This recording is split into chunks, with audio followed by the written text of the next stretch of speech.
Mouktika is a Sanskrit name. If you go back into Vishnu Sahasranam, it's one of the names that comes.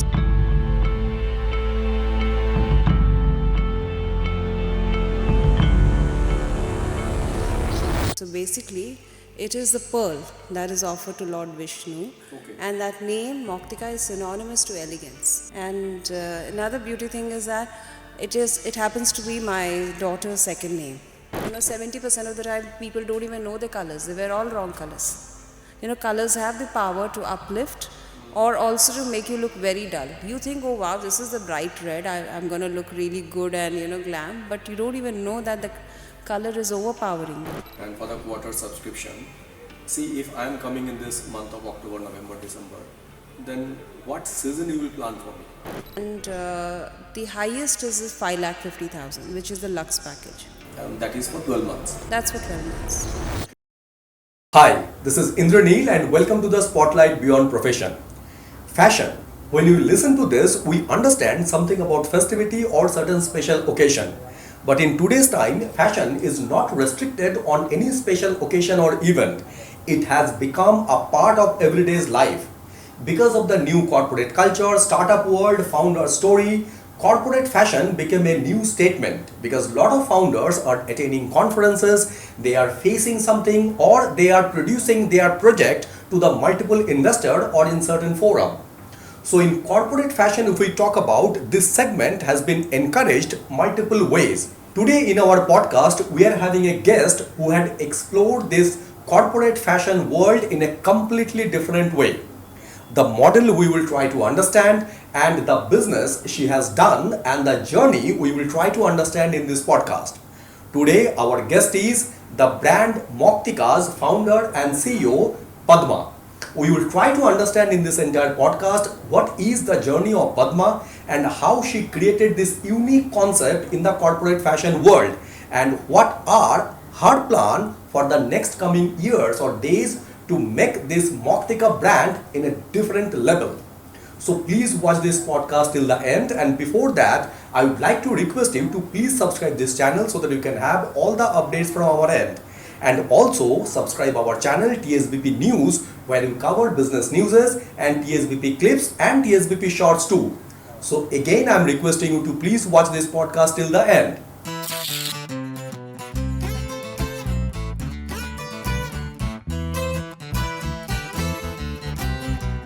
So first of all, thank you very much for giving us your precious time and welcome to our show. As you know that the channel is the Spotlight and you are on the Spotlight today. And in this podcast journey, we are naming this show as the Spotlight Beyond Profession because through this entire podcast, we'll try to explore more on your journey. Right. That where you reached and how the journey was, because there must be some roller coaster ride. Because in case of every entrepreneur, it's a story of a roller coaster. It cannot be flat, it cannot be ups every time. So that we'll try to explore. And before I deep dive into the podcast, first thing what I want to ask to you that the name of your company, organization, whatever you call it, Mouktika, is very, very catchy and attractive. And I personally liked it very much. Really? So first of all, I just want to understand and know that what is the story behind the name, how that name came to your mind, and how you make your name of this company relevant to the product you are dealing with. So first of all, can you please explain that to us? First of all, Indraneel, thank you so much for having me over here.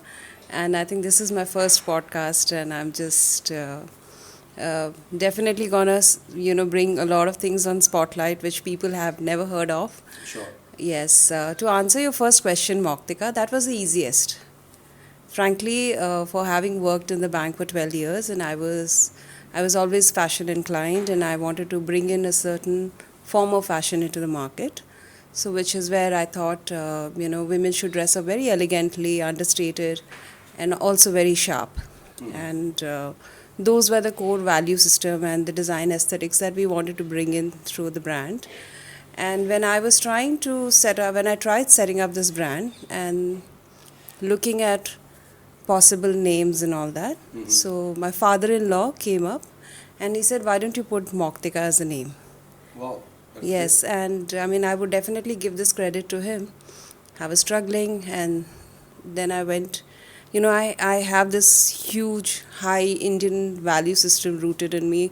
I feel that, we have great culture, we also supply the best of fashion to the world.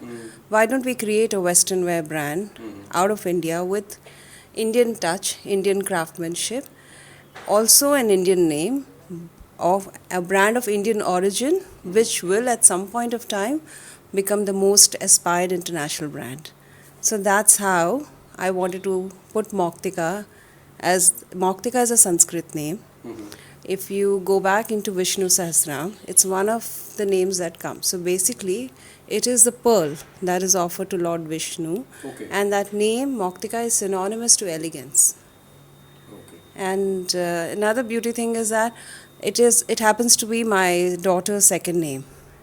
Okay. So everything kind of aligned so well, and I thought, why not?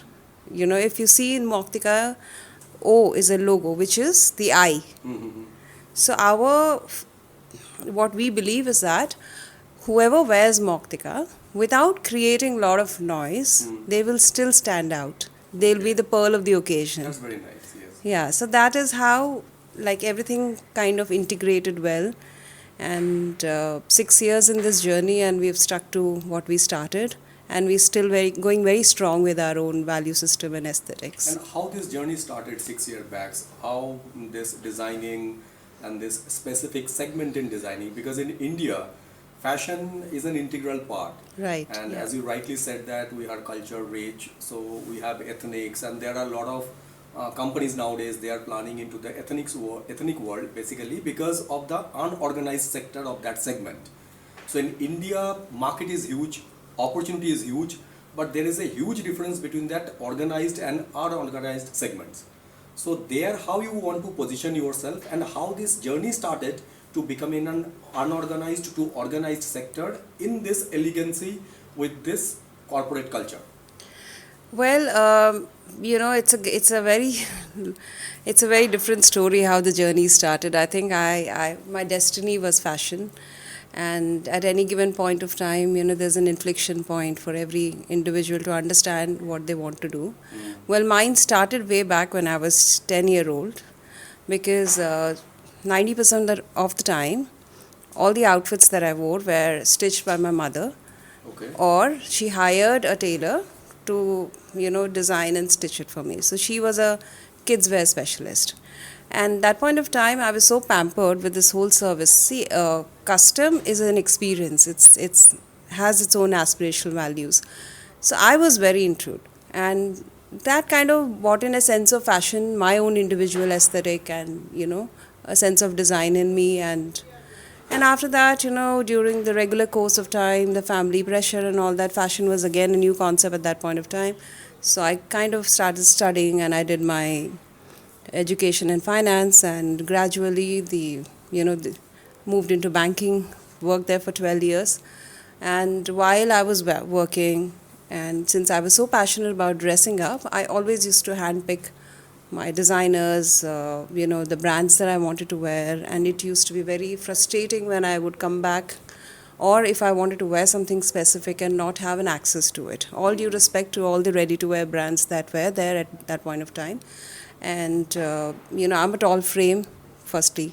So it's very difficult for me to get, at that point of time, it was very difficult to get an outfit to my size. So all this put together, and since I was also into wealth management, I would manage a lot of H&I clients' wealth and their success stories. Every day I would hear a success story from a 0 to 1, how they conquered, how they sold their businesses and all that. So basically it was more of that design inclination and the opportunity that I wanted to merge. So, and create a value system, a value proposition for myself, wherein I have a tremendous amount. I love my work, and I'm very passionate about fashion. So why don't I create a huge proposition where I like that work, and let's build a business out of it. So this is the combination, and clear cut. I'm sure the way I suffered, and I could imagine that there were a lot of women who would be suffering And also. specifically when in today's time that entrepreneurial journey and the startup world, CEOs, VPs, multiple, the fashion statement is very, very required and Yeah, it is because an essentiality. more than fashion, I would say appearance. Appearance is your Yes, first yes, yes. That filter. is the correct word actually. Yeah, and it's very important because they go through a cycle like anyone. They have to take care of the families, they have worked really hard to come up to whatever level they are. And one wrong decision on your clothing or the way you want to look or your style can really take that off in no time. So they're very, very careful. And workwear still is a big gap.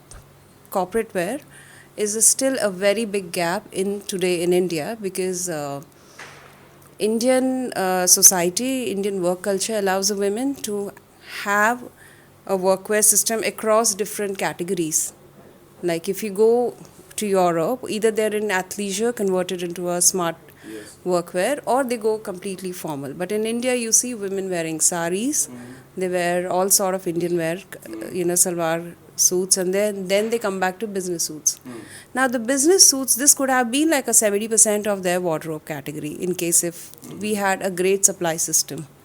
And the body type of women are different here. Yes. And it's very, very, and all due respect, because they all want to position themselves more powerful. So basically it's more in line with the power dressing. They want to bring in their individuality rather than a fashion, showing a fashion statement. So that's what I feel. There's a lot of opportunity in the Indian market today to penetrate or to pivot into completely into workwear segment, because the generation that we're looking at today, we have two. One is the Gen Zs and the progressive young Indians who are basically moving into the corporate world. They have traveled across, traveled, studied They have abroad. that exposure. They have a great exposure, and they probably will not be wearing saris to work, or probably won't wear saris to work. This is the millennials and the late 40s and 50s. They are wearing saris, and that would go off at some point of time. So I see there's a huge demand for corporate wear in India. I mean, to give you a real statistics here, I mean, if you look at the Indian formal wear market, only the Western wear market is about 10 billion. 10 billion. Yeah, That's a huge number. yeah.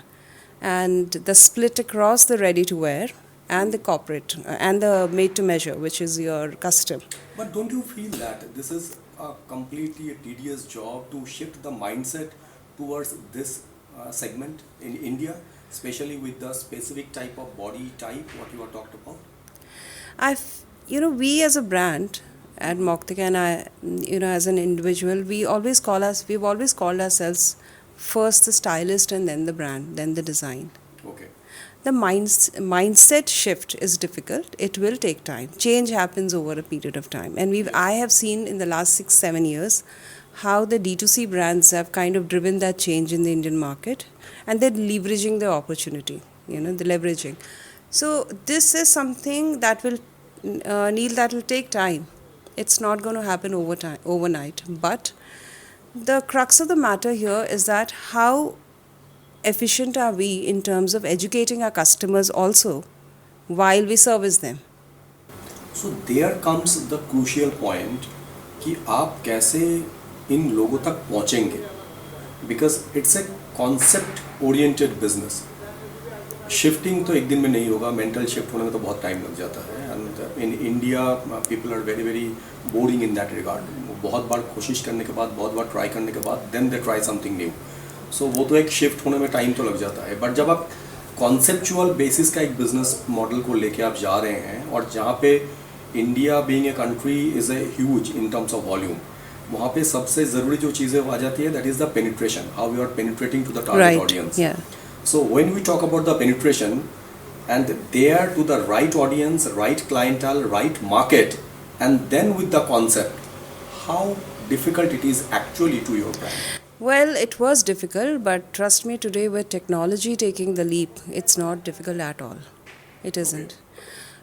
We have a lot of ways through which we can communicate our logic or our messaging to our client. and we are in a in very interesting space at this point of time. When I'll give you an example. When I started the brand, that point of time, e-commerce was completely new. Yes. 7 years back, Yes. right? Yes. E-commerce, none of the women would, randomly go and buy clothes online, even though it was flattering or it was affordable at the same time. They will not buy. Today, you see the D2C drive. We have like 5 to 10 brands coming up every day, Yes. right? So that has changed. And that has happened because of confidence. So I'll tell you how it's going to work for us as a brand concept, that whatever has happened in the online digital space till now, it has been on the made to order segment, right? We are a made to measure brand as well, Okay. right? So tell me, give me a proper description that how actually your brand work. Means I am a newcomer to your platform or I am a newcomer for your brand. How your company judge, how your company assess, and how they offer me the right kind of product depending on my body type, budget, and everything. Just describe that part first. Sure. So basically, what happens is that whenever we have two models in which we operate. One is they can directly go online and buy whatever the outfit that they That's a like. ready-made. That's the ready Means that to. is That's normal size, basically S, made to M, order. L. Yeah, that's made to order, Okay. based on the style. We are a very corporate focused brand. Our core aesthetic to the entire design philosophy is power dressing. So we want to be one of those highly aspired brand when it comes to for a woman if she wants to look at a premium workwear, where she's getting a combination of luxurious fabrics, craftsmanship, great tailor made, and also a great style, which basically connects to her cultural roots, but is as aspirational as an international brand is. Okay. So there's no compromise there. Now the second model that we also have, where this is the completely going to be a disruption in the market and also core differentiator, is that we've also understand, to answer back that question of yours, that how are we going to do the messaging side of it. Yes. So there is a service come or product offering that we have, which is called the styling and the design put together, where we've understood that the change has to happen from the mindset, right? And we are the first in the world to start off something called an aesthetic driven subscription. Okay. Yeah, we've had brands, sell off at $1 billion valuation, Yes. predominantly where they started the subscription as a model for rentals. That is one, and the second one was basically the dress light. So these were the two subscription models that have operated in the world today. Just elaborate a little bit. If someone is coming to your platform, want to have a subscription, subscriptions का मतलब हम ये समझते हैं कि we need to pay monthly on something, Yeah. and then we are getting certain services from the company. That is the subscription that we understand normally. Yeah. So if we talk about the fashion and subscription in fashion world, that is actually something new, and people are not habitual with all these kind of subscription based in fashion world. So if anybody coming to your platform want to have a subscription, how you assess them at the first line, and then you offer the services from your. So I'll tell you, as I said, there are two types of subscriptions that have done well in the industry today. One is the ownership light, wherein the company has been an aggregator, and they're very, very, very, for an Indian value conscious market, that has worked very well. So is international, like Stitch Fix and all that. So where they aggregate through different brands, and they kind of create a box for you and they send it to you. Now we've also had a rental, like Rent the Runway. They've also had. I mean, I'm coming back to this. Means I am coming to your platform. Right. Subscription वाला एक कुछ आएगा, वहाँ पे मैं अपना fill करूँगा सब कुछ. Then it will goes to you. What is the first part from your side? What you will ask me? So basically, our subscription is designed as an aesthetic first, which means that we have a questionnaire through which we onboard a customer. Yes, that is the point I want. Yeah, of course. Made to measure today. If you want to organize that segment, you have to create processes. And those have to be very seamless, very clear, and very on to the point. This is the core to made to measure. Organizing this segment, So what are the most important questions you want to know from your customer? we'd like to understand, because it's an aesthetic driven subscription, right? Completely Everybody's having custom. different choices. Yeah, completely custom. It is not about you fitting into someone's, a size chart.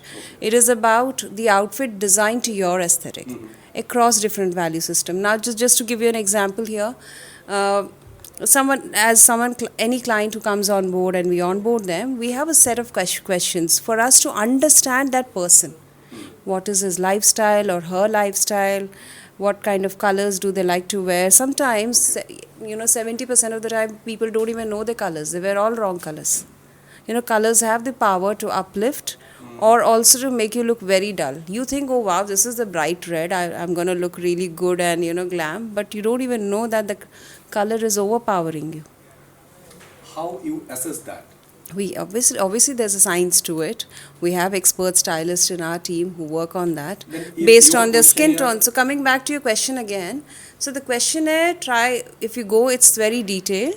It asks you about your skin tone and everything, all the important questions. Then you kind of click, and the team takes it forward. So what happens here is that we understand the DNA of our client. We understand, okay, what are your comfort factors when it Yes. comes to choosing a silhouette, or what is that you're not comfortable wearing, what is that you're not comfortable flaunting. Like a body today, a human body is not perfect. Some of us have great bodies. Even on the great bodies, you'll still see flaws. You understand?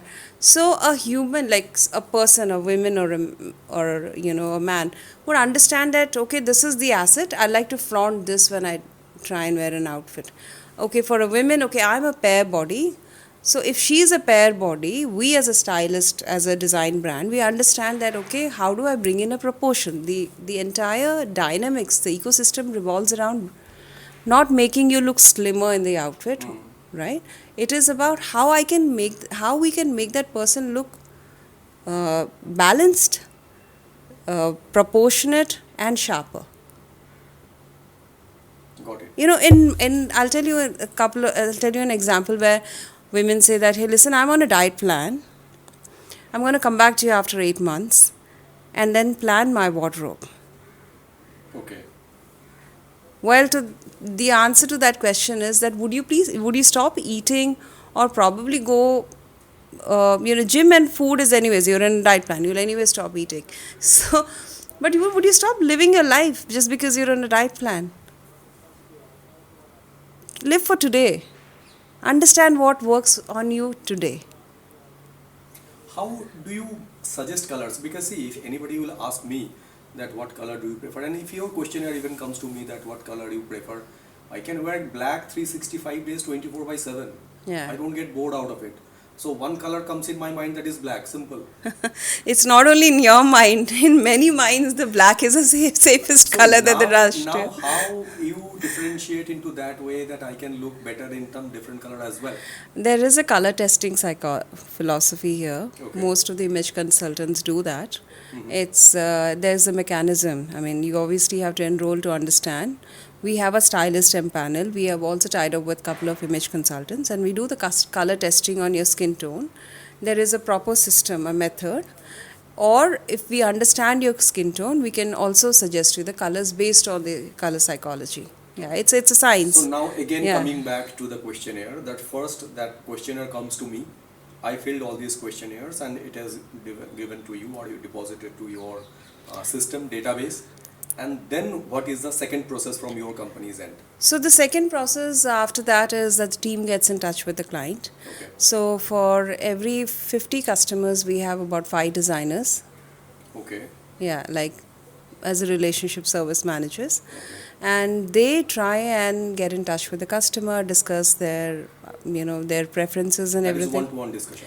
Yeah, that's one-to-one. Basically, either if they're outstation, then it's a Google Meet, or if they are in Bombay, in person, in Delhi, we have a style reps everywhere in every city. And now what happens from there is that we try and create a digital style profile for them, which kind of tells them that what kind of colors they should wear, which tells them about the day tones and evening tones, Then, we do have in one of the questionnaire also that what kind of prints they prefer. What is the personality of the print? Some people might say we like pinstripes. Some people might say, okay, we like boho aesthetic too. I'm a boho aesthetic, so that's. Or someone would say, okay, I'm pretty wild. I like all animal wild prints. So all of that.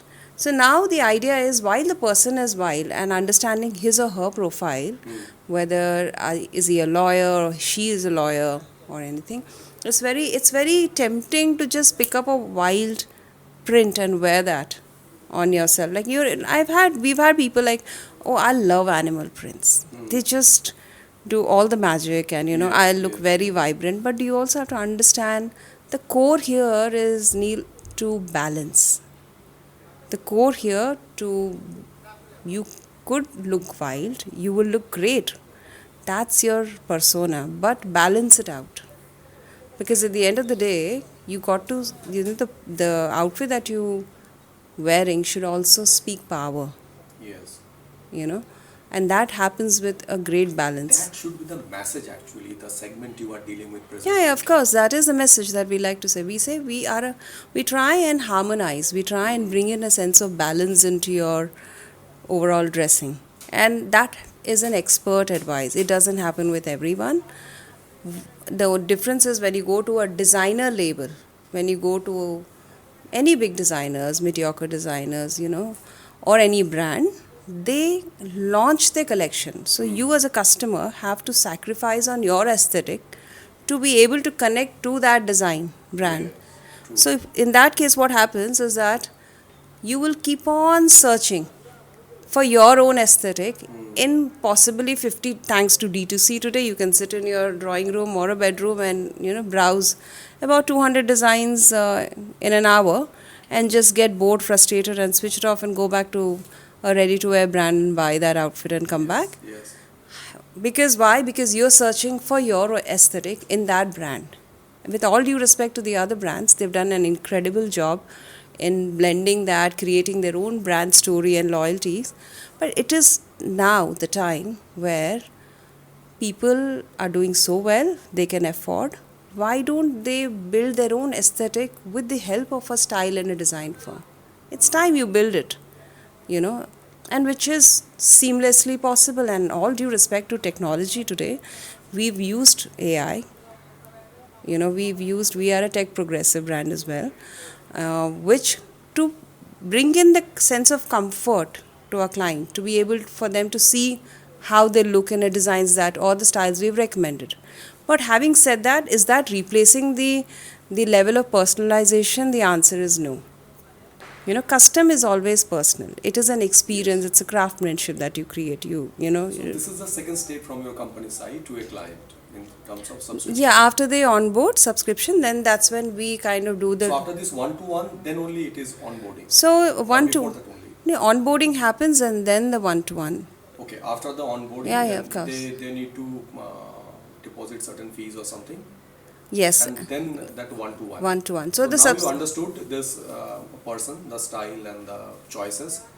Then what is the next step? So the next step is that the wardrobe is split across 4, different seasons. Okay. And across different So categories. subscription is for a year.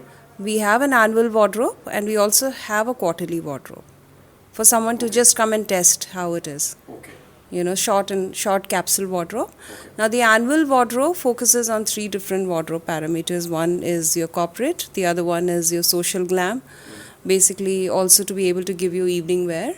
And the other one, which is, we've just added that into the portfolio, is the eco wardrobe. The eco wardrobe is basically where we are trying to promote extensively sustainability.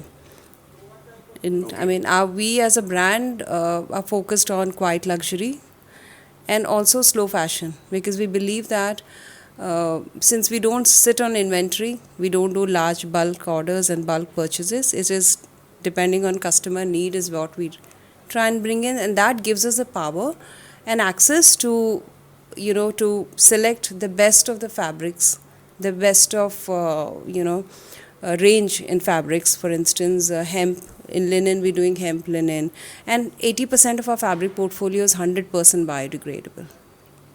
That's really great. Yes, that is the thing. See, change takes time. I wish I could do this to 100%, but that will eventually happen. But yes, I mean, it's a matter of pride, and we try to educate our customers also. We say that okay, you're spending like a 40% more or 30% more, but you're giving back to your own mother nature, you know. So let's be a little more responsible. So And if anybody who comes just to test Mouktika and for the quarter subscription, see if I am coming in this month of October, November, December, then what season you will plan for me? so basically, if you're coming here, if you enroll yourself in October, we take about 20 days to create your style profile, to close a design file for you, which 20 means 15 to 20 days. Could come, our regular TAT is around 10 to 12 days to arrive at a design file. Then we discuss it with you. If you're in principle okay, then our local rep will share the fabric portfolio with you. And then the production takes about 10-15 days. So which means that if you want outfits for your autumn winter, mostly December is a festive season. Mostly people come and take it for their festive or occasion. They have a special appearance. Yes. Or gala dinner nights in the corporates. So they come. So ideally we require them to come 1 month in advance. Means 30 to 40 days max. Yeah, of course. And from where this subscription starts in terms of value? So the initial entry level value is about 44,000. That is for the quarter. That is for the quarter. It's an entry level package. And the highest is 5,50,000, which is the Lux package. And that is for 12 months. That's for 12 months. Okay. How this subscription based fashion styling model came to your mind? Because this is something which is absolutely new. And this is something which can create a huge difference in the society market and the market like India as well as the international market as well. Because I am really not sure that how this Indian market will accept, because here things takes a lot of time. Once it's changed, then the market is huge and then there will be multiple people who will come to copy. But how this subscription based model came to your mind that this can be something which you should try?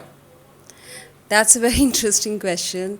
Well, when I started this brand way back 6 years back, it started off from a small studio back in Gurgaon, right? So, and I was very clear that I only wanted to do Western wear across segments like evening and workwear, Okay. corporate. These were my two heavier segments. So when I started this, there was this customer who walked in, and she was my fourth customer. I was super nervous. The reason I'll tell you, I being a banker, I mean, I'm going to be adding a bit of a personal data here. I was a banker, and initially I had to depend on a friend of mine who was an exporter. And frankly, he was one of my biggest inspiration because he was from Argentina and settled in India, driving like a 200 machines and a full-forced factory in Haryana where it's very difficult to manage manpower. Yes. It's that mentality is different, and this gentleman couldn't even speak Hindi, and he kind of was supplying to all the premium brands in Argentina, and he was my client in the bank. Okay. So every time he would come and we were friends, and I'll always talk to him and ask him, "Oh, how does it work? How are the trends?" Because I had that sort of an interest. He said, "Why you want to open a brand?" I said, "Maybe some point of time, but I'm just trying to take notes from you." So yeah, when I started, it started from him. He gave me a support. It took me almost a month to understand the dynamics, and then obviously jumped into the pool without knowing how to swim. so so that was the situation, and I started that studio, and I hired a whole bunch of team to take care of the complete custom requirements and all that. So I had a great sense of design and logic to everything that I did. But there are technicalities also, right? It's not always about logic and sense of design. So there was this customer who came for the fourth time, and she told me that, "Padma, I have a lot of respect for you because you don't come from design and you've nailed it so seamlessly for me." And she was not a regular size. She was a tall woman and on a plus size, but trying to find her identity. So I kind of did her entire capsule wardrobe that point of time without just with my aesthetic. We kind of did about 7 outfits for her, on which 3 went super wrong, completely wrong. I almost thought I lost her. And yeah, I mean, the 4 went right, but she kind of appreciated that. And, you know, we did what we had to do to compensate. And that was a trend. So all the women, that point of time, would come to us not to make that one outfit. They would come to completely plan the season, Okay. you know. And that was a calling. And 70% of them would stay back with us even we did errors, because they could see that, oh wow, she's nailed the shape. I mean, it's flattering, at the same time it complements my body, and I'm looking slim. So maybe that was my calling, that was my inflection point where I understood that, okay, this is the strength, you know. And then obviously through the design journey you end up discovering more and more opportunities. Sometimes you do a lot of mistakes. I've done many mistakes, and they've been exciting, and they've also kind of had a bad impact. But yeah, I mean, that's how you learn, right? So Yes. that was the inspiration, frankly. And I said, okay, I think if these set of women needed that kind of service, and I'm sure there's in India and women in that space who require this kind of service, where they would want it to be completely personalized, you know, it's completely to their aesthetic experience. But only thing at that point of time, Neil, that I didn't know how to expand this, how to scale this, you know. It was one-on-one. Made to measure is always very private, very personalized, very one-on-one.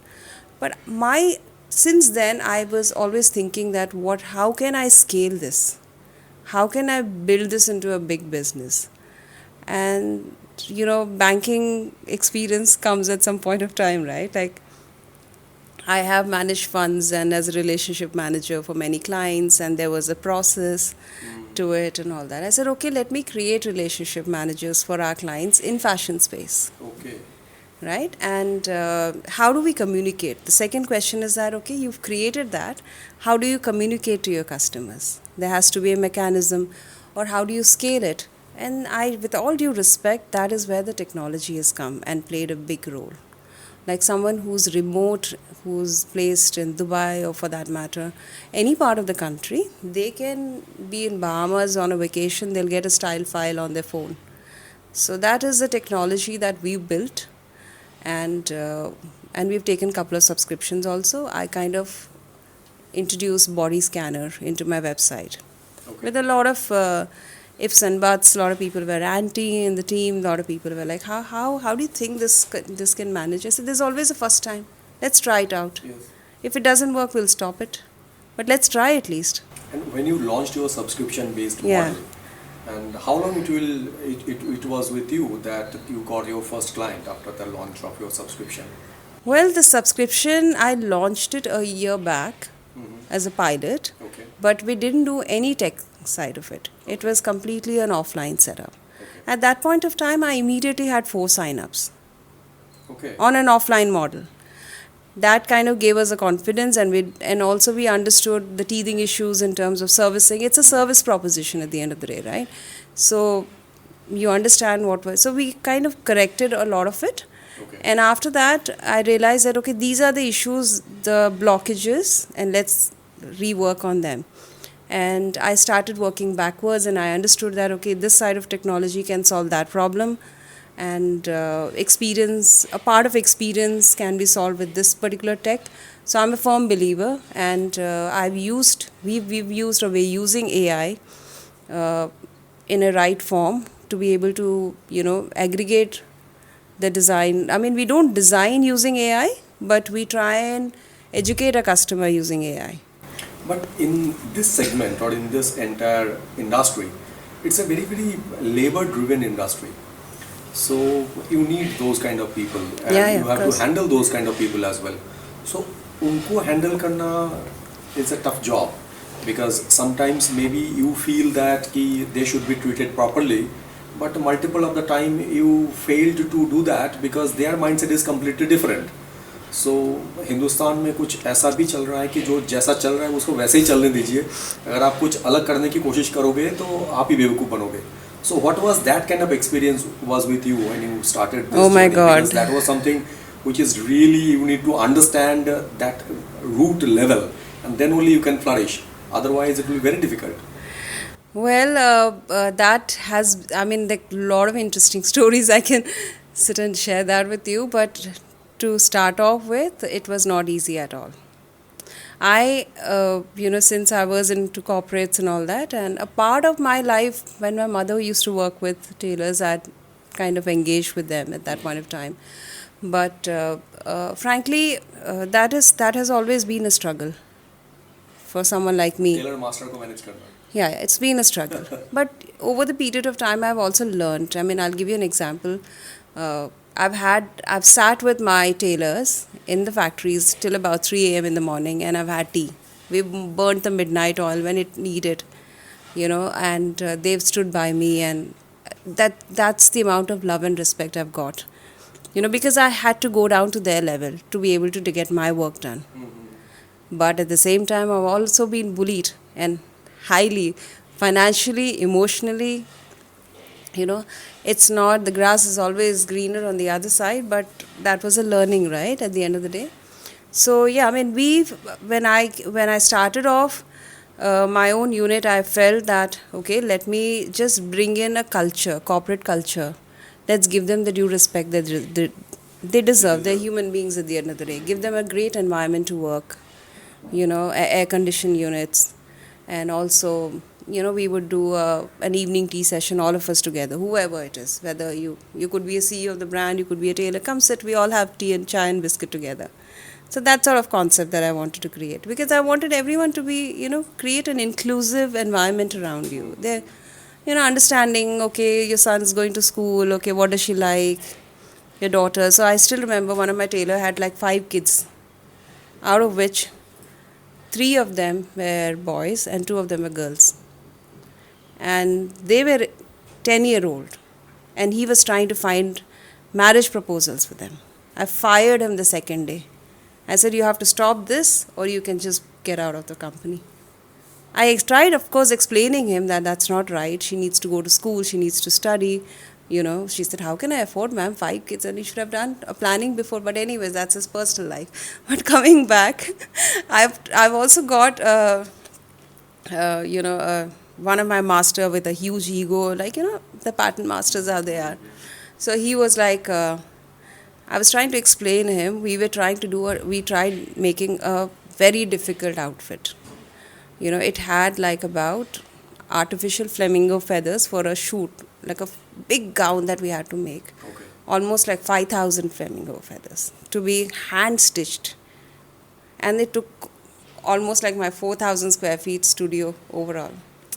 But there was this technical error that this gentleman was doing all the time on the fit, on the mannequin. And of course, the logical mind takes the leap. So I went and I told him that this is not happening. This will not happen. He kept on arguing. And he told me to a point that, why don't you just go back to your bank and work there? You'll do very well. Why are you breaking your head with me here? Let me do my job. Well, so I don't think so you understand enough. I said, okay, let's do this. Let's create 2 dummies and let the model try. If I win. So that is how you got to nurture their ego. At the same time, make your point clear. True. And how do you see this? Because women's wear manufactured by the male people. How this interesting? They can make it proper. They can understand that how it goes actually. Well, it is women's wear or men's wear.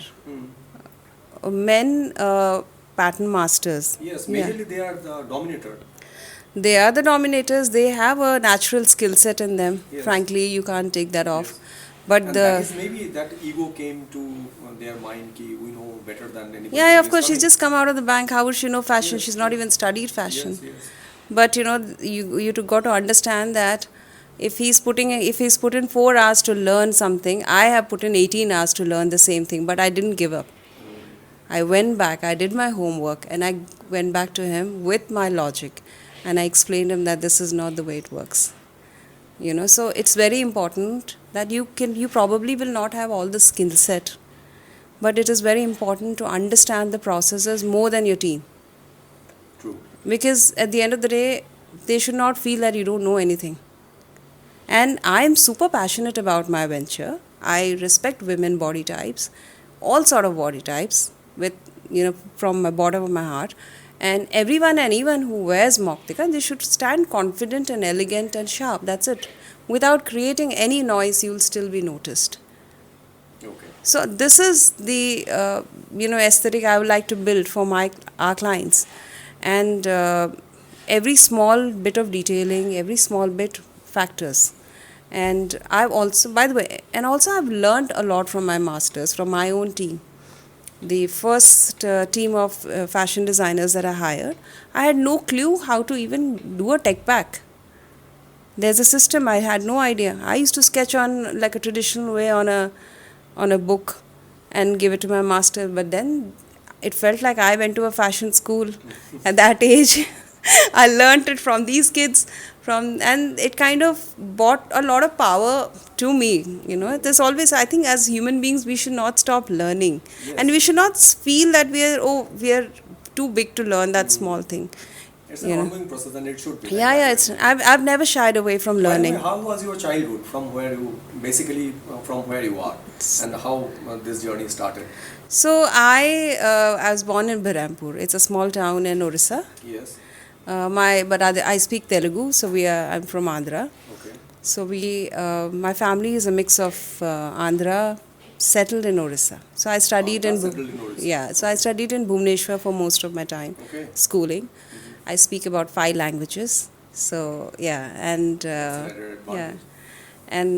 we used to travel a lot. So different cities, different cultures, they all have been deep rooted in me. I've understood, and it's always a high to go back to those small cities, and there's something or the other you could learn from them. So that's something which is very interesting, and I see so much in so many cultures now. Since I'm working into the fashion space, I also see a lot of weaves. Like I have a lot of fascination for weaves. Yes. Different states, and we've also done well in representing one of them in the international markets. So yeah, as in my upbringing has been a very mixed bag, where But majorly in Odisha only. Odisha, yeah, mostly in Odisha, then migrated to Andhra. Okay.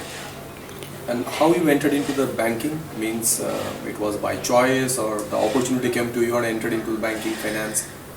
Oh, that's also an interesting Because story. that is also a very tough industry in terms of female, and a lot of pressures, a lot of other things.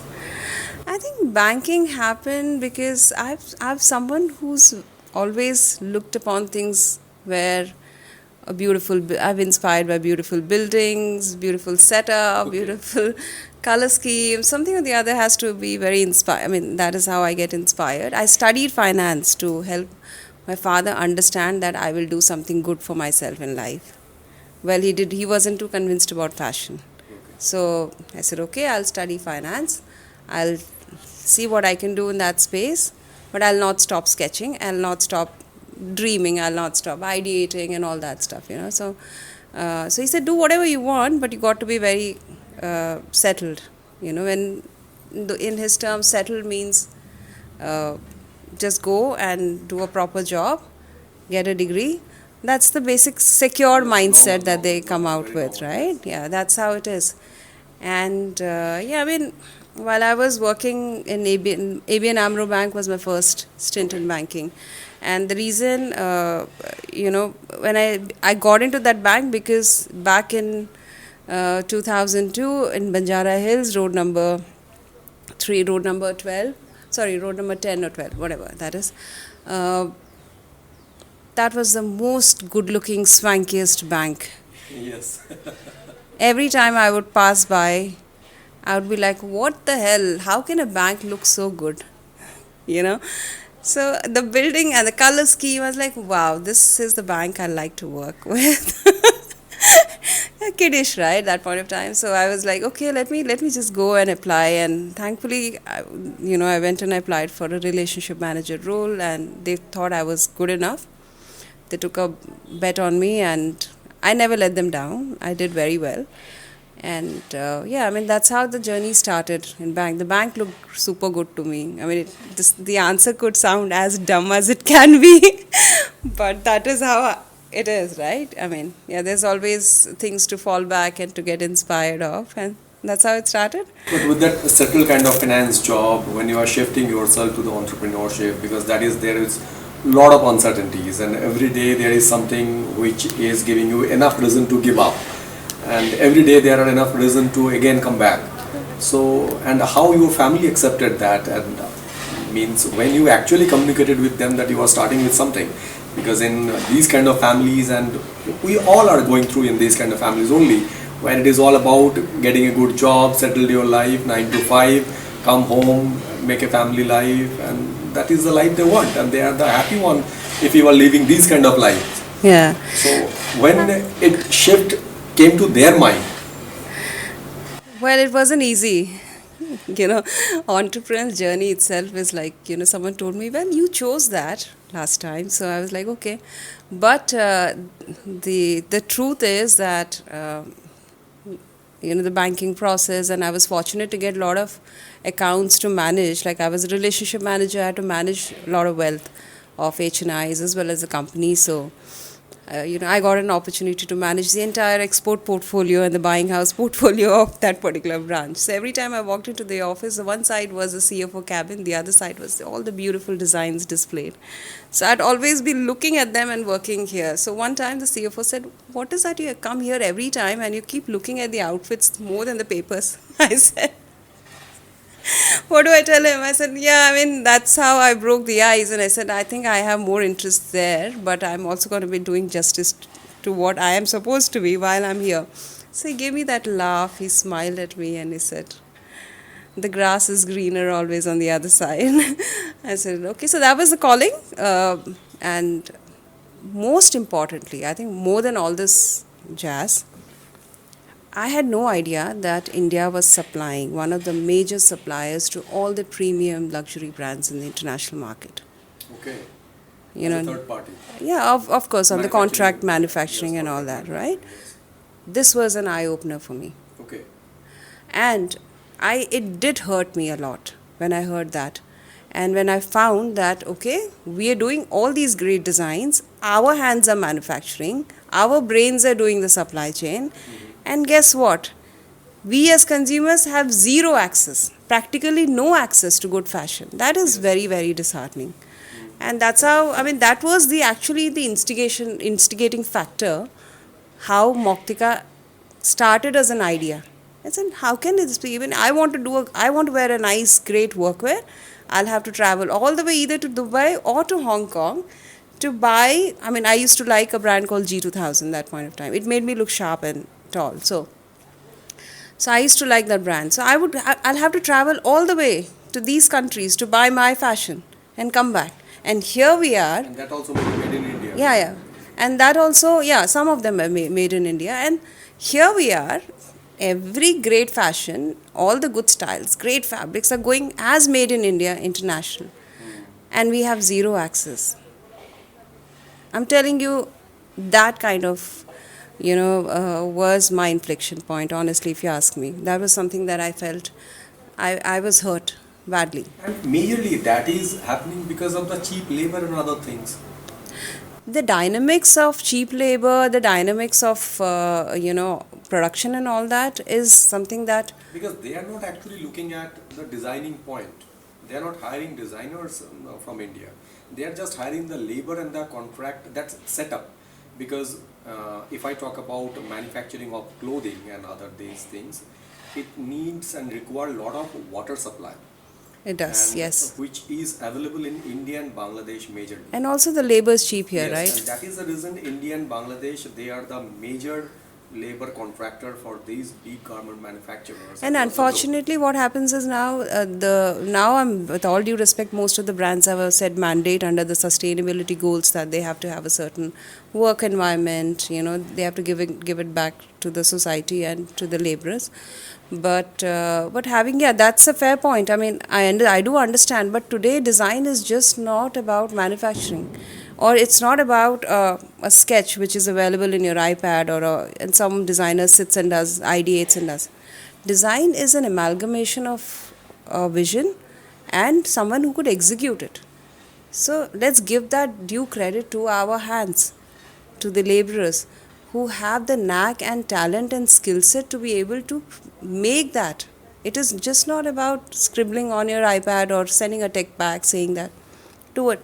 For a design to come to life, there's so many processes one has to work on, from ideation, inspiration, from creating your tech packs to understanding the psyche of the fabrics, to be able to. It's an amalgamation of whole process, and let's give that respect back to our own country laborers, that 60 to 70% on a blue collared level and a white collar, they both together come and complement. Like all these big export firms buying houses, they have merchandisers who are so very well equipped. They're smart, they're intelligent, they're well read, they've done a degree, they kind of take care of the entire quality aspect of the supply chain. That's true. And the other guys execute it. Now, thanks to the D2C space, we have the same talent, like the entire set of people and the talent, the ecosystem which was created for exports is now coming back into our own Indian market.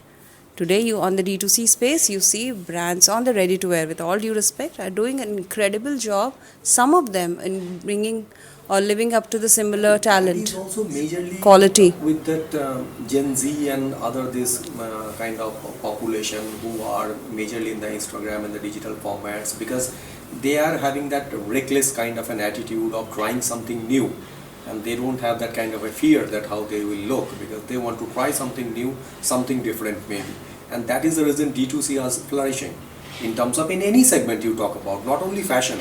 You talk about the food segment, in other segments as well. Everywhere it is flourishing because people are now more keen to understand and try something new. Maybe they don't know what is actually there. They don't know that what they actually require, but they want something new and different. They get bored so easily and quickly nowadays that whatever they were wearing and whatever they are doing, and if anybody is suggesting to wear them, they will always say no, because they want to try something. And they want to be their own boss. Nowadays, that is the culture and that is the mindset and shift is happening. So, or in that segment, if I talk about Gen Z and the millennials, they are not your customers. Because आपके जो customer है वो शायद थोड़ा सा 40 के करीब के हैं, या उस कैटेगरी में पहुंच रहे हैं जहाँ पे they are into certain position, certain big position, and their shifting of mind is completely a different ballgame. Now I'll correct you there, and this is going to be a huge correction here on the way you think, and I'll with obviously data and dynamics here. We all think in our 140 billion population, 40% is your Gen Z and millennials, straight. Now we all think that the entire D2C is driven by the Gen Z, which is a fact. Yeah, they are fascinated by the aura of quick commerce, e-commerce and all, because it's quick, fast, everything available. They have the mind of their own.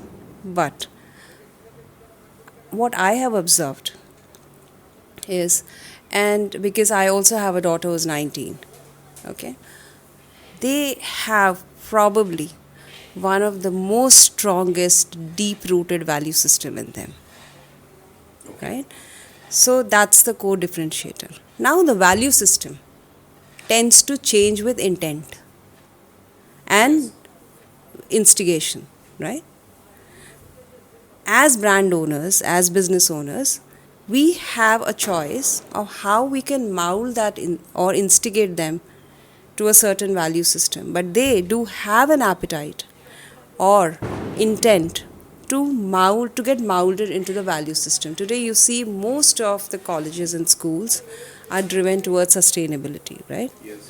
They've been taught that do not contribute to the landfill. They've been taught that, okay, buy less, buy good, even if it's expensive. This is a value system. Surprisingly, Neil, I'll have to tell you that I also had a mindset like you. I also thought that they can never be loyal to any brand. But it came to me like a jolt. Okay. When We make business formals, right? We make business formals for every age category. It doesn't have to be someone who wants to wear an elegant business formals can come to Mouktika, they'll shop. But yeah, our approach to design is different from the rest of the brands. We are more sustainable. We use biodegradable fabrics and all. So now there is this lady who was 28 who came to us, and she wanted to create her complete holistic wardrobe because she was, planning to pursue her masters, which started obviously late. And she was like, okay, I need sharp, but I need few. I don't need to clutter my wardrobe and all that. And my team was managing, and I generally asked her, I said, why? I mean, you guys are never, you have so many options outside. Why this? She told me very categorically that, I want to buy less, but I want to use more. I trust me, I had huge respect. That is also something that we're trying to encourage, 1 into 4x multiplier. Basically, one outfit you can wear 5 different ways. And in subscription, we give that advice, and a complete style file goes. Now, coming back to this, then we tried, one of our team said, okay, why don't you do a merino wool, which is fine suiting fabric and 100% biodegradable. Then she said it would be expensive, right? And then we again kind of put them on a certain price bracket, right? A Gen Z would only spend an X; they will not spend more. That's also a myth. So she said to me, she said, "Oh, you guys are doing merino wool." I said, "Yes, we are doing merino wool, but it will be an expensive affair for you. You will be surprised." She said, "How expensive?" I said, the cost would elevate by 40% more than what you're buying." She said, I'd like to buy merino wool. And you know what did she say? I said, how do you know about this fabric? She told me that my father used to wear merino wool. And he's used one suit for almost 6 to 7 years continuously. I like that fabric. Now tell me, it is a value system or not? Yes, true. Right? Completely agree. You agree or not? This generation loves comfort. They like everything which is easy on pocket, comfort, but they have a mindset and a value system to spend more if there is an intent and there is an instigate. And who has to do that? Us. We have to educate them. Fashion is a force, right? Yes. And it needs to be directed in a right way.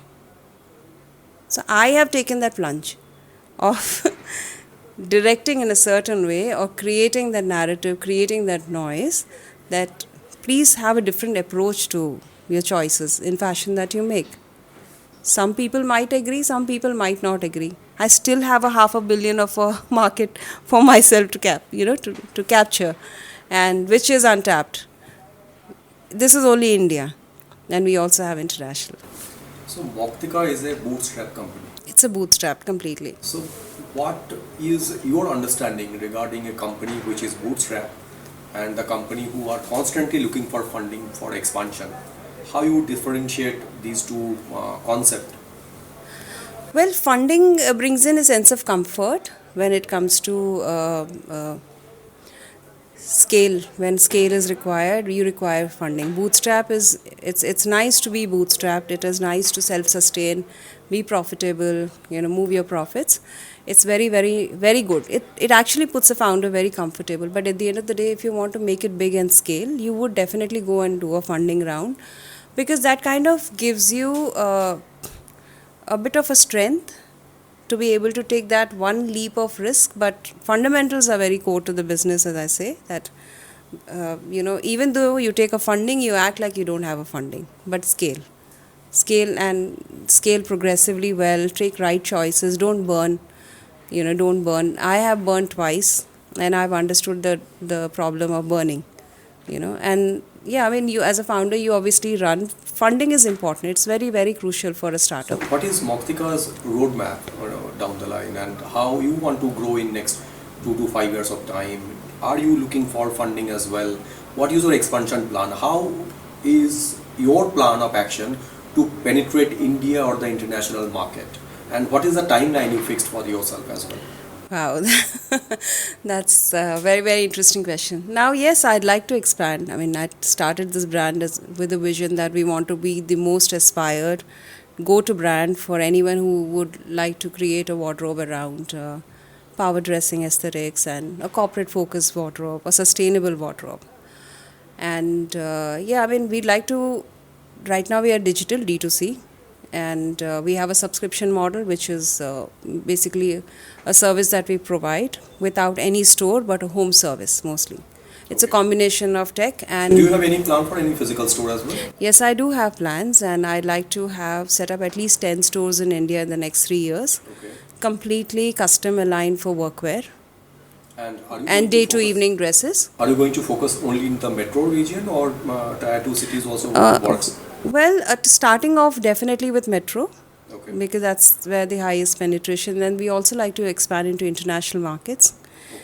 and create a strong narrative about the brand through the fashion week and build in an aspiration from the design standpoint on the international market. And yeah, I mean, that's how I like to expand it and eventually move into the tier 2 cities as well, depending on the demand. But yes, the first is the metro lineup. Funding always comes with obligation. And when funds comes to you, it gives you a lot of responsibility and a lot of pressure as well. And maybe in terms of today's scenario, there are a lot of funding which is coming to the company with obligation in the regard of the founders are not happy with, because they want the funding, but once that funds comes to them, what they want to do, sometimes it got restricted, because whosoever is giving you the fund, they have certain mindset to work in that company. They want in certain different way to move in the company or to expand in the company, but maybe the founder is not okay with that, but once they had got this fund, then there is no other way. So how you want to choose your fund? Because I personally believe that before fund comes to you, you need to choose from where you want to get the fund, because that mindset matching is very, very important when you actually want to grow, because ultimately it is the vision of yours, ultimately it is the roadmap that you had seen, ultimately it is the dream what you are living today. Fund is a facilitator for you to grow, so you need to be very, very cautious to choose the Yeah. fund rather than hurry for it, so that your aspiration to expand is getting fulfilled. Well, I'll go back to the first question initially that you'd asked about the bootstrap and funding. See, as founders, we are very passionate about our projects, right? We are very passion driven. We would like to do a lot of things, Yes. right? I feel that it is a synergy of two energies, two strengths, right? We come with a certain strength, and we always, as a founder, and if you do your product right, you also grow slow, but you grow stable. This in turn allows you to choose your own investor, right? So as a founder, I know my market size. Yes. I know the potential at which it grows. I know there's a gap, right? And at the same time, I also want an investor who would believe in these things. But I'll go back to the investor or the funding, or the fund house, or probably the VC or anyone, and I'll give them the due respect where they can add on how I can build this business from where I had built earlier. Do you understand? But it will never shake you off from your vision, because there are few value systems in which you're working. You're trying to bring in a sense of culture and community into the market that builds loyalty. And today, it's very, very easy to pump in a lot of money because our consumer dynamics in India are very exciting. Yes. It's very easy to reach to 100 crore through different performance marketing and all. But sustaining post 100 is the most challenging, right?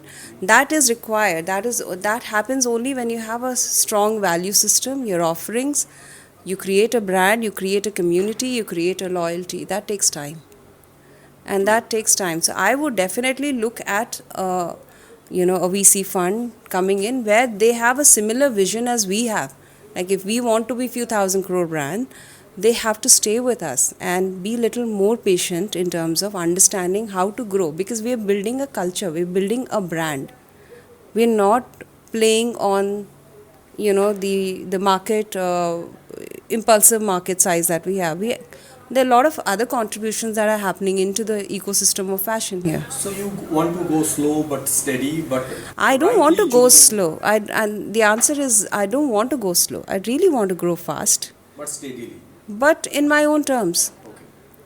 Yeah, because And there. what is your understanding about today's entrepreneurial journey with multiple youngsters who comes with certain ideas which may be inspired by something else, and they are constantly working on presentations that how to convince the angel investors or the VCs to get funded, because that is their motto: to get funding or get fund is the celebration point. That is a sense of achievement they feel that Yeah. once they are funded, that is the celebration. They achieved what they have wanted. There is no roadmap in terms of stabilizing the company or creating or making a brand stabilized down the line for 10 years, 20 years. Because that vision is completely missing in maximum of the young population. Right. They are creating the companies with certain ideas. They are just going everywhere to pitch their idea to just get fund, and once they are funding, after 2 to 5 years of the time, they are nowhere. So how you understand this market with these kind of stable mindset to create a brand over a period of time and to be sustainable in the industry? Well, it is very, very exciting, and all due respect at the age that they are, and it's very. I mean, I feel very good about the fact that they are so driven. And the idea is every day there's thousands of ideas that come in, and it's so exciting to see that someone at the age of 22 has come up with a brilliant idea, and truly, with all due respect, they are all working towards a problem solving mechanism, which is a beautiful new trend that I'm seeing. They all are driven to solve a certain problem in their society, and they have got inspired by their regular life. Okay, my mother was suffering while she was cooking. Let me create this product for her, and let's bake. I mean, that's a fantastic, tremendous, great mindset. But having said that, it's very important to crack the 0 to 1. That's the most crucial, and also sustain it. Right? I have frankly done 0 to 1 through the concept phase, through concepts in my own fashion business at least 4 times in the last 6 years. So learning, unlearning. Now I'm here to disrupt. So it's important for them to be patient first. Secondly, gauge the market and understand what problem are they solving. Third is success takes time. It's not overnight. It doesn't happen overnight. When it will happen, it will happen. But get the precision on, just stay on to it. I fail every day, I get up with the same smile the next day. My family would vouch for it. And sometimes my team says, Ma'am, yesterday you said you'll shut everything. How on earth did you come back to work, and that too half an hour early today? So it's a journey. It doesn't happen overnight. It takes time. Another question for you. That is, in today's time, there are a lot of segregation in terms of entrepreneurship. Right. One is women or female entrepreneur, and one is normal entrepreneur. So when we are in a society talking about gender equality, how we are segregating entrepreneurial journey in a different segment? Why we want to get something extra or specific or special in terms of women entrepreneur? Entrepreneur is no entrepreneur. Everywhere the story is almost the same. So why we want to segregate in today's time? What is your viewpoint in this? Well, I do have a viewpoint in this, and I'll tell you how it is. I don't think so. The core here is segregation, Neil. It is not about segregation. It is empowering women. Okay, so today when you go to any international markets, there is no segregation there. A man has whatever he has to do, business, a woman will also have to drive. Yes. But Indian mindset in India, women have always been women's role in the family or outside. They've been nurturers, they've been supporters, but they've always had a bit of a, whether it's a family driven or something, a bit of a one layer down inferiority. Not, and I'm correcting myself here. When I say that, it doesn't mean that they're weak. It means that they've looked as if they are weak and they can't do things. Not everyone, but when you go back to the rural areas and all that. So they while they are strong, because of the society pressures, cultural influences, they've never got an opportunity to give 200% of their caliber. Let's put it that way. Right? Today, with all due respect to government, they are empowering women in every sector.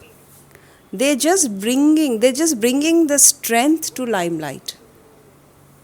Okay. That's how I would put it. They were always strong.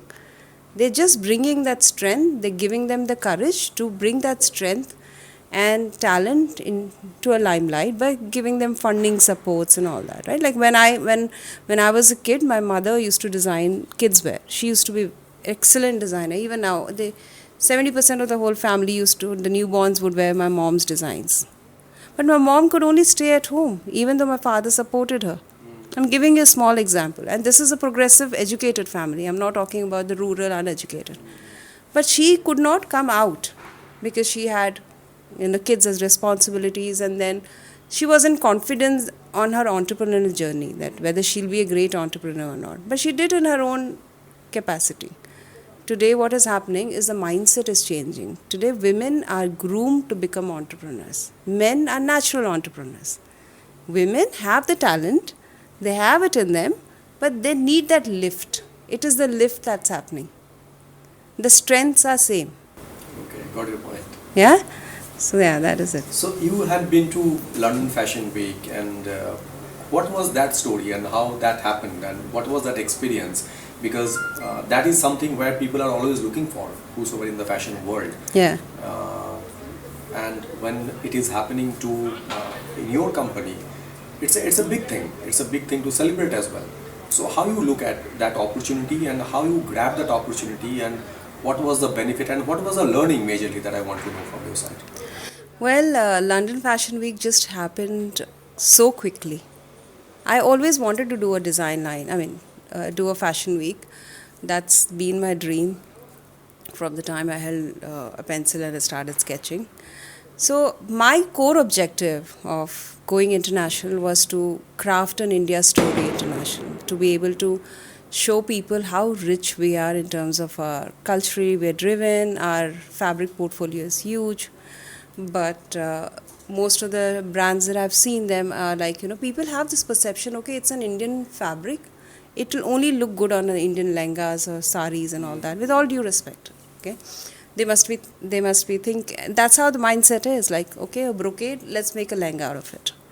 A gown, maybe a gown or ballroom gown. So, but I always took things in a different challenge, and I said, okay, why don't I create our weave globally acceptable?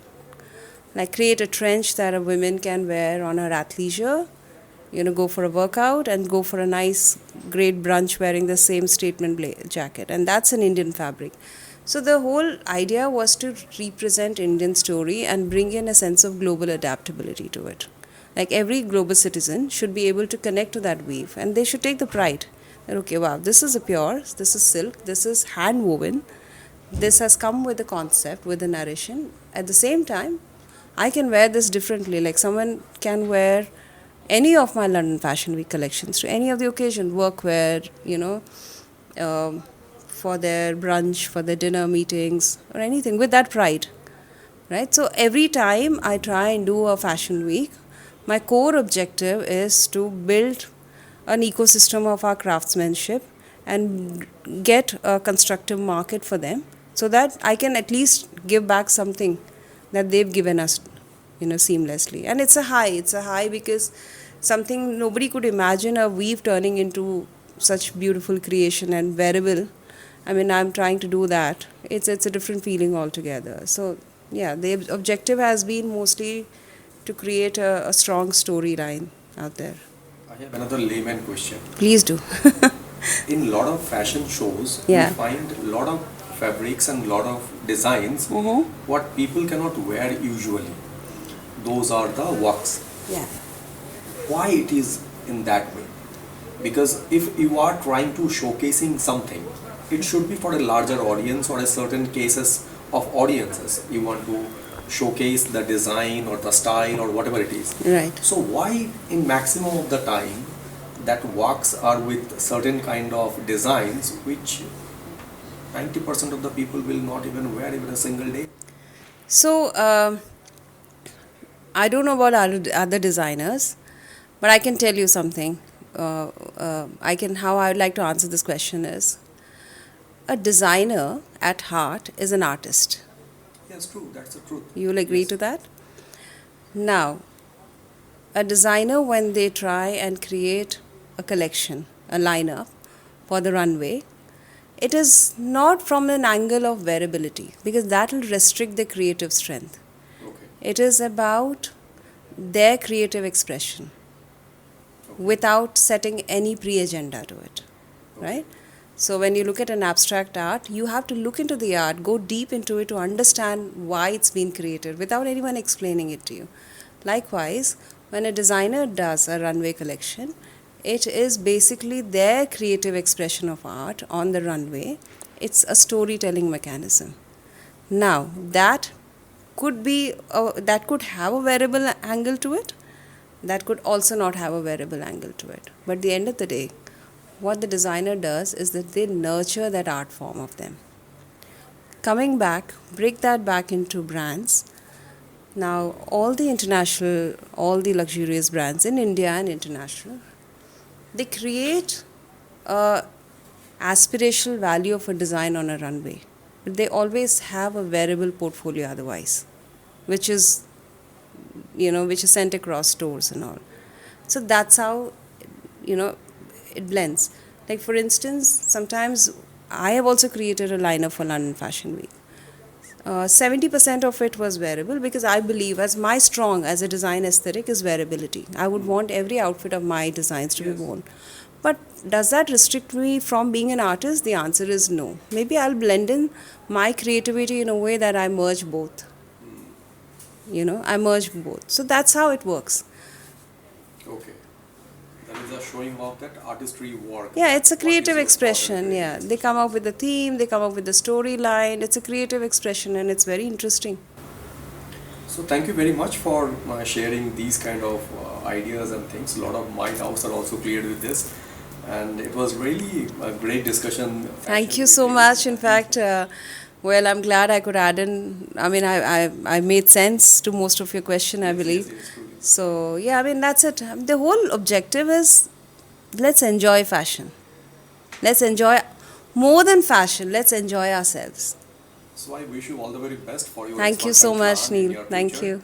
And if you can share that, what was your experience, how you find the discussion with us? Very good, in fact. These are some questions that some of them have been asked, to be very honest, but some questions I really like because, frankly, it's important for you to also know the core of the brand. Yes, And I hope I did justice. So yeah, and it's been a great experience, and thank you so much for having me over here. And it was a great conversation, I must say. More than a question answer session, it was just it's a great conversation. So Thank yeah, you very much for giving thank your you, time. Thanks a lot. thank you. So thank you very much for watching the podcast till the end, and I would like to request you to please subscribe this channel so that you can have all the updates from our end. And again, thank you very much for watching the entire podcast and signing it off.